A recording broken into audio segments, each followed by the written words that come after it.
Weeds are as big of a problem for civilians as they are for industrial farmers. For decades, humans have been continuously looking for ways to eliminate these pests, but the offerings were either labor-intensive or harmful to the environment. Now, we have robots that can remove weeds without the use of chemicals and require minimal effort to operate.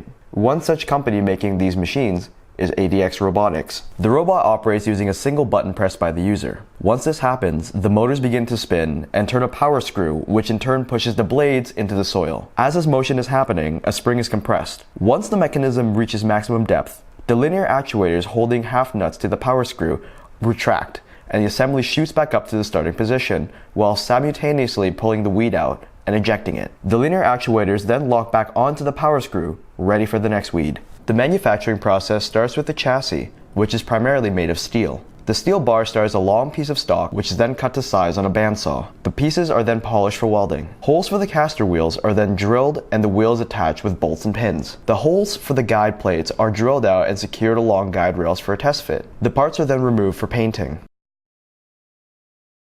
Wood panels are cut and secured to the machine to ensure the safety of operators. Plexiglass is also cut out and secured along the guide rails to provide protection, but still allow the user to see what's happening. The power screw is sawed off to 1 foot in length using a bandsaw, and a 1.5-inch diameter hole is bored through one side, while a smaller hole for the gearbox and motor assembly are bored onto the other side. The power screw attaches to the gearbox through a plate using 3 screws holding it in place. Here, the machinist is seen boring out the main hole for the gearbox to slide through, and the screw holes tap. Spot the moment when he realizes he broke the tap in the screw hole.